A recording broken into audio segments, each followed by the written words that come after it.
Сега ще разгледаме книжката Миши Маш на Анита Тарасевич или Тарасевич. Не съм сигурна как се произнася. Това е българска писателка от Пловдив. Книжката е на издателска къща Хермес. Илюстрации Надежда Кацарова. Тази книжка е сравнително нова. Издадена е 2019 година и е така предвидена за деца от 5-6 годинки нагоре. Силното нещо на тази книжка е, според мен, високата и художествена стойност. Книжката е в Рими. И сега ще ви разкажа набързо за какво става въпрос и за какво се разказва в историята. Историята се разказва за две мишленца Миши Маш, които живеели на нашия етаж. Ето как изглежда книжката. И правили много пакости и бели. Били непрекъснато дразнили мравките, които също живеели в същата сграда, като дигали купони, партита, цапали насякъде. И мравките, колкото и да се опитвали, ето ги мравките, да чистят и да оправят техните бъркотии, се не смогвали. Ето ги, съответно, те много се ядосвали. И искали да изгонят по някакъв начин Миши Маш от сградата, за да могат да си живеят спокойно. Помолили този стар котарак, плюшена играчка, да им помогне. И ето го, стария котарак идва на помощ. Ето го как се появява. Виждате го, много е сладък този котарак. Илюстрациите са много оригинални. Ето го, прилича на Рамбо. Тук става препаска. Идва да се бие с мишоците. Те обаче не са глупави. И виждате, че това е една елементарна плюшена играчка, стара. И съответно не само не се изплашват да бягат, а и се смеят. И си продължават с лудориите. Не щеш ли обаче на техния етаж пристигнало едно семейство. Ново се заселило. Ето ги. С мама, тати, момченцето и баба. Това е типичното сигурно българско семейство, където бабата присъства наравно с майката да гледа детенцето. И какво е, разбира се, основното нещо на бабата? С какво е известна? Тя с постоянното готвене и тъпчене на детенцето. Да яде. И ето я бабата тук в кухнята готви най-различни манджи. И изведнъж бабата казала: аз сега реших да сготвя мишмаш. Традиционното българско ястие мишмаш. Двата мишока обаче се казвали Миши Маш и много се изплашили, защото решили, че ще бъдат готвени те. И съответно почнали много да се плашат, не могат да спят. Ето ги. Само си представят как ще бъдат готвени от лошата баба на мишмаш. И съответно, ето ги отново. Тук си представят кошмарите, лошата баба, която ще ги сготви. Така. И съответно хукнали да бягат. Избягали. Което довело до лекуване от страна на мравките, защото най-накрая се отървали от непослушните мишоци. Ето. И това е общо взето историята. Сега, най-силните страни на тази книжка, както казах, са прекрасните рими.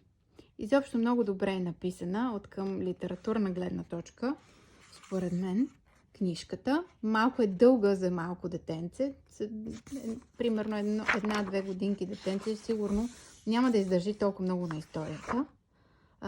Още повече, че илюстрациите, макар и много красиви, не са достатъчно цветни, според мен.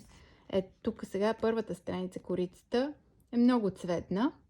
И аз, честно казано, очаквах, че вътре всички картинки ще са така цветни и ще привличат по-малки дечица, но те са с малко по-убити цветове и малко твърде много детайли има за едно много малко детенце, поради което вероятно тази книжка трябва от по-големи дечица, 5-6 годишни, да се чете. По-малките, според мен, няма да могат да си задържат вниманието твърде дълго върху тази книжка.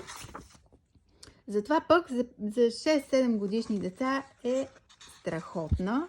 Както казах, римите са много хубави. Браво на писателката Анита. Поздравления, наистина много хубава книжка на български език. Сега ще ви прочета няколко неща, които на мен много ми харесват от нея, само за да придобиете представа. Ето началото как почва. Ще ти кажа, детенце, преди да заспиш, тази приказка аз за мишоците. Миш и приятеля негов на име пък Маш. Те живеели тайно на твоя етаж. Ето как започва. Идеята, че има мишки на нашия етаж някъде. Сега ще ви прочета още 2-3 цитата, които на мен много ми харесват и които носят и поука някаква за децата.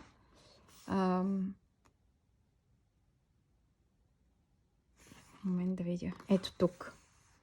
И така продължило с мишоците, но ще ти кажа, детенце, да знаеш едно. Всяко лошо в живота си има и край, а пък краят пристига нечакано май. Ето едно хубаво послание за дечицата, че лошото никога не е вечно, че в крайна сметка доброто побеждава. Нещо, което всяко детенце трябва да си мисли, за да може да бъде щастливо в живота. Друг е въпрос, че не е точно така на практика, но ето тук още едно много хубаво послание. Навестявал ги мрачен кошмар след кошмар, сякаш бабата всъщност бил може би звяр. Край прозорците техни грамовно летял, силно тракал с зъби, боботел, трещял и вратата се хлопвала, носел се звън, после блъскало нещо стените отвън. Не можеш, нали, да живееш така. Даже ето какво от сърце ще река. Ни човек, ни животно в заплаха и страх да живее обича. Това аз разбрах. Това е много хубаво послание, но много ми хареса тази част от книжката. Да не кажа, че всъщност се влюбих в книжката заради това, че никой не обича да живее в заплаха и страх. А в живота отново е нещо, с което всъщност трябва много да се бориш. Да не живееш в притеснения, страх и така нататък. И ето края как изглежда. Та това да научиш, желая от мен, независимо нощ ли е или пък ден, даже в тъмното, даже и в сенки и прах, ти играй си спокойно, заспивай без страх, без тревоги, сълзи и не дей се плаши, не запушвай детенце от ужас уши. Ако някога чуеш от нейде цър-цър, знай, че имаш защитник надежден, добър. За секунда помага той, мило дете. Та веднага и без да се спре въобще. Всяка мишчица сива да иде далеч, да избяга за миг, за това иде реч. Просто дъх поеми си, дори замижи. Но на себе си леко, спокойно кажи. Може ниско, високо, веднъж или дваш. Само думичка проста и лесна. Миш-маш. Вижте колко хубаво и звучно звучи тази книжка. Даже просто се разтапям като я чета, просто римите са много сладки. Чудесна книжка. Поздравления още веднъж на писателката. Така, книжката е само 7,95. Даже аз се изненадах колко е изгодна цената за такава прекрасна история. И така, препоръчвам тази книжка.